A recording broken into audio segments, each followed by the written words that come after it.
अस्सलाम वालेकुम नाजरीन, मेरा नाम अब्दुल वहीद डोगर है। मैं इस्लामाबाद में जर्नलिस्ट हूँ। आज हमने अपने प्रोग्राम में उस्मान गुज्जर साहब को मदऊ किया है। उस्मान गुज्जर साहब चूँकि हाल ही में आपको याद होगा कि जो पाकिस्तान का हीरो है अरशद नदीम, उसने जिस तरह वतन अजीज़ का पूरी दुनिया में नाम बुलंद किया, पाकिस्तानी सब्ज़ हलाली परचम पूरी दुनिया में जिस तरह उन्होंने लहराया, क्योंकि उस्मान गुज्जर साहब जो हैं वो उनको बड़े अच्छे से जानते हैं, उनकी स्ट्रगल के हवाले से उनके पास काफ़ी मालूमात हैं।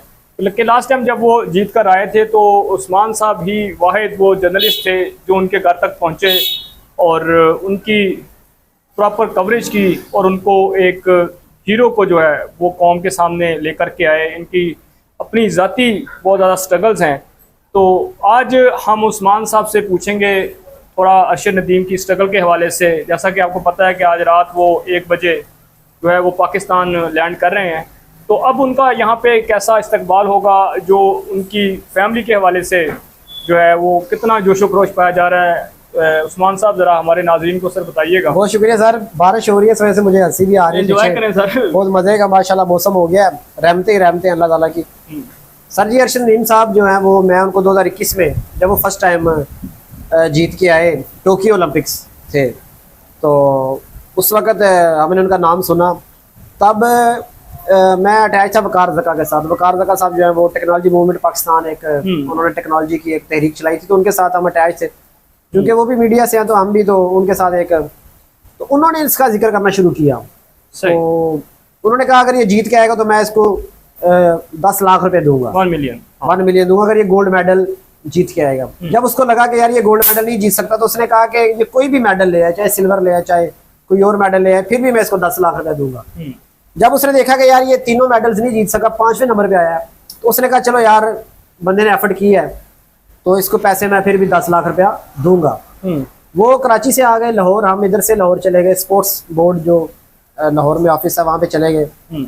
10 लाख रुपया उन्होंने कहा जी कोई चेक नहीं, कोई बैंक ट्रांसफर नहीं, कैश होगी, क्योंकि बाद में चेक आपको पता इशू बनता है, या बाद में लोग पीछे पीछे भागते हैं, लोग चेक दे के। हाँ, उन्होंने जनाब कैश मेरे हाथ में थी, वो बैग था, कैश लेके हम एयरपोर्ट चले गए। हम तकरीबन घंटा पहले चले गए एयरपोर्ट।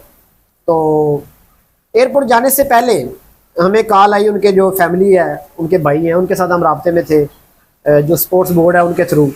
तो उन्होंने कहा जी कि हम तो ओकाड़ा से आना चाह रहे हैं, मियाँ चन्नू से लाहौर आना चाह रहे हैं, लेकिन हमारे पास गाड़ी करवाने के पैसे नहीं है। 10,000 रुपया लगता है तकरीबन गाड़ी करवाने का। उन्होंने कहा जी हमारे पास 10,000 रुपया भी नहीं है। इस लेवल से मिडिल क्लास से इस लेवल से वो उठा है उसने, मेरे इस लेवल से सर उठा। और मतलब देखें, वो ओलंपिक्स खेल रहा था, 5वें नंबर पे भी आ चुका था, लेकिन उनके साथ कोई ऐसा बंदा राब्ते में नहीं था कि जो उनको 10,000 या 20,000 रुपया, इलाके का एमएनए होता है, इलाके का चौधरी होता है, इलाके का जो भी, कोई उनको 10,000 रुपया भी उनके पास नहीं था। वकार ज़का ने उनको ऑनलाइन इजी पैसा के थ्रू या जैसे भी 1 लाख रुपया भेजा। वो बड़े 1 लाख रुपये अच्छी खासी अमाउंट बन गई उनके लिए। वो बड़े अच्छे तरीके से 2-3 गाड़ियाँ करवा के एयरपोर्ट पहुँचे। जब एयरपोर्ट पहुँचे तो आगे सारे जो सूरत हाल थी वो बड़ी अंदोनाक थी, और आज भी वही सूरत हाल, आज भी वही सूरत हाल पैदा हुई। अच्छा। जब उनके फैमिली एयरपोर्ट पहुंची तो जो इंतजामिया थी स्पोर्ट्स बोर्ड की, उन्होंने उनकी फैमिली, उनके वालिद, उनके वालदा, उनके भाई का नाम एंटर नहीं करवाया हुआ था एयरपोर्ट पे। तुम ज़रीफ़ी देखें आप। हम तो जर्नलिस्ट थे, हमें भी रोका गया क्योंकि उस दिन उनको यही था कि लोग काफ़ी ज़्यादा आ जाएंगे इस्तकबाल के लिए, हमें भी रोका गया। लेकिन हम तो कोई ना कोई ताल्लुक लड़ा के अंदर चले गए। लेकिन उनके जो वालिद थे, बुजुर्ग वालिद थे, उनकी वीडियो भी मेरे पास है, मैं आपको भेजूंगा। उन्होंने कहा जी कि उनको भी नहीं आने दिया गया, उनके भाई को नहीं अंदर आने दिया गया। फिर हमें उन्होंने कॉल की कि यार हमें अंदर नहीं आने दे रहा। हम बड़ा फिर बाहर गए, सब वालों से बात की, बड़ी मुश्किल से उनके वालिद साहब को सिर्फ हमने अंदर लेके आए। उनके वालिद साहब का इंटरव्यू भी है जिसमें वो कह रहे हैं कि मैंने उसको कहा यार जाने दो, तुम्हारी मेहरबानी है। मतलब एक चैंपियन का वालिद जो है वो ASF के मुलाजिम को ये कह रहा है कि यार तुम्हारी मेहरबानी है, मुझे अंदर जाने दो, तुम्हारी मेहरबानी है, मैं उसका वालिद हूँ। कार्ड दिखा रहा है, किसी ने उनका नाम नहीं लिखवाया हुआ था। ये पहली बार हुआ 2021 में।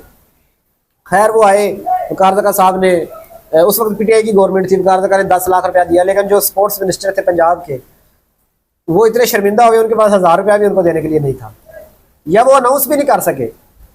मतलब इमरान खान साहब ज़ाहिर स्पोर्ट्स मैन है, उन्होंने बड़ी एफर्ट भी की स्पोर्ट्स के हवाले से, लेकिन उस तरह नहीं हो सकी जिस तरह होनी चाहिए थी। उनके दौर में भी अरशद शरीफ ने धक्के ही खाए हैं। तो अब जो उन्होंने गोल्ड मेडल जीता है, तो ये तमाम तर उनकी ज़ाती स्ट्रगल है, उसको बाद चूँकि ये 2021 में उन्होंने विन किया था, तो अब जो उनकी जो स्ट्रगल है, जिस तरह वो गए, तो अब आपकी मालूमात क्या है कि उनकी गवर्नमेंट की जानिब से उनको फैसिलिटेट किया? क्योंकि अब पॉलिटिकल पॉइंट स्कोरिंग के लिए आपको पता है कि बहुत सारी सियासी जमातें जो हैं वो अपने कर रही है कि हमने इसको ऊपर उठाया, हम उसमें ओलंपिक्स में सामने लेके आए थे, यूथ अभी सर वज़ीर आज़म की वीडियो आई ना, राना मशहूद साहब जो है वो वीडियो देख रहे हैं और तालियां मार रहे हैं शहबाज शरीफ साहब लगा के उनको दी, बिल्कुल उन्होंने रिवाइंड करके दोबारा चलाई गई, रिप्ले किया गया। सही। तो उसमें वो कह रहे हैं जी सर ये आपने भेजा था, इसको आपकी मेहरबानी। आप अंदाजा करें कैमरे के सामने अगर एक बंदा इतना उठा रहा है एक बंदे को, बंद कमरों में वो क्या करते होंगे, इनके अंदर जो हवा भरी जाती है, आप अंदाजा करें यहाँ से। चलिए ये तो एक साइड थी।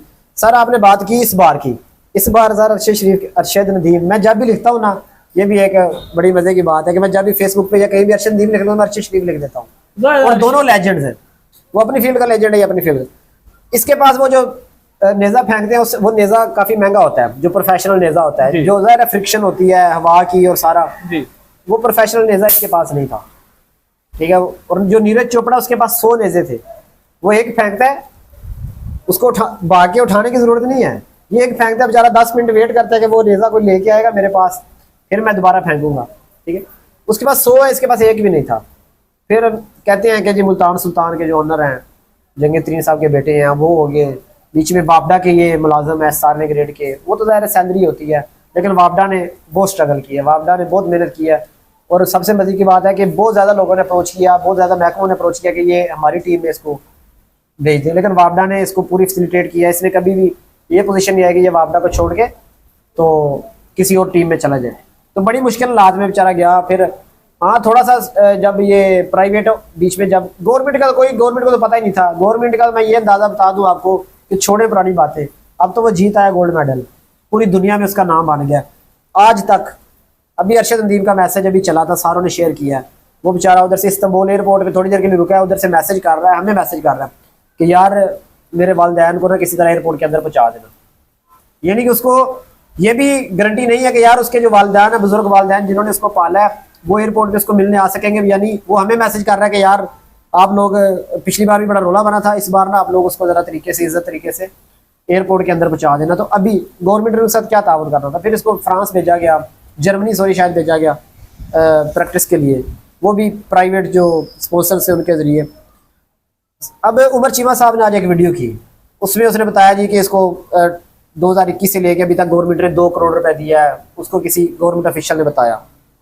अब देखें 2021 से लेकर 2024 बनता है, 4 साल बनते हैं, 12 को 4 से मल्टीप्लाई करें तो कम से कम 40 महीने बनते हैं। उसका सिर्फ जो डाइट है ना, उसका ही को 8-10 लाख रुपए महीने का खाना है। अच्छा। बहुत भी हाथ हल्का रखे तो आप डिवाइड कर ले, 2 करोड़ रुपए क्या, 2 करोड़ रुपए तो आजकल इधर से गाड़ी निकलती है V8, तो एक हफ्ता घूमे तो पेट्रोल पी जाती है। तो गरीब बंदे का, वो बड़े फख्र से बता रहे थे कि जी वो जी 10 लाख इस बार दिया गया, 20 लाख एक बार दिया गया। मतलब हमारे साथियों को, उमर चीमा साहब का एक अपना एजेंडा है, उन्होंने प्रोटेक्ट किया मौजूदा गवर्नमेंट को। हालांकि उनको चाहिए था कि 10 लाख रुपए क्या, 10 लाख रुपए की तो किट नहीं आती। अब पता अच्छे जो शूज है नाइकी के आगे पीछे जितने भी हैं, तो ये सर बड़ी सितम ज़रीफी थी। फिर भी सबसे उसकी बात है कि उसका वालिद और उसका भाई उसके सामने, अरशद नदीम के सामने उसके भाई को ऐसे पुलिस वालों ने, एयरफोर्स सिक्योरिटी फोर्स वालों ने एयरपोर्ट की धक्के दिए, लेकिन वो फिर भी उसने जो है ना, उसने कहा घर जाके मिल लेंगे।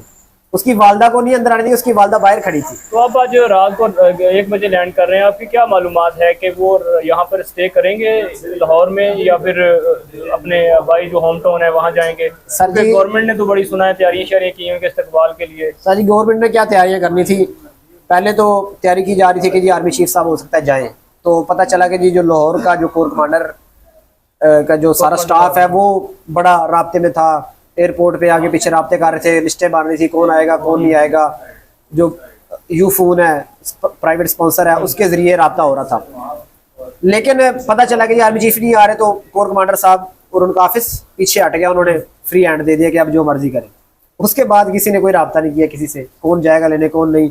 लेकिन जो गवर्नमेंट है, पंजाब गवर्नमेंट, वो ये चाहती है कि हम इसको रात कहीं किसी तरह लाहौर में रोके, कल जो दिन के टाइम क्योंकि रोशनी होती है तो डबल डेकर बस है, उस पर पूरा लाहौर घुमाएं, साथ हो सकता है वज़ीर आला भी हो और PMLN के जो लोग हैं, तो सियासी वैसे तो उनके बनाने के लिए उनको कोई पता है कि वैसे तो चाहिए उनके होगा। साथ 500 बंदा भी इकट्ठा नहीं होता, चले अरशद नदीम के नाम पे हो सकता है कोई 10-15 हज़ार बंदा मरियम नवाज के साथ भी इकट्ठा हो जाए, तो ये एक बहुत बड़ी अपॉर्चुनिटी है। लेकिन अरशद नदीम की जो मेरे ज़राए के मुताबिक वो ये चाहता है कि मैं आज ही अपने गाँव जाऊँ और अपनी फैमिली के साथ, अपने वालिदैन के साथ गाँव जाके अपना जो है वो सारा सेलिब्रेट करूँ। इधर वो किसी सियासी मकसद के लिए यूज़ नहीं होना चाहता। और अभी भी मेरे ख्याल से अब तो अरशद नदीम ने गोल्ड मेडल जीत लिया, अब तो आगे तो इससे आगे तो कुछ भी नहीं है। मेरे ख्याल उसको भी स्टैंड ले लेना चाहिए कि वो पॉलिटिकली जो है ना यूज़ ना हो मौजूदा गवर्नमेंट के हाथों, तो उसको चाहिए कि अपने घर ही जाए, इनके हाथों यूज़ ना हो।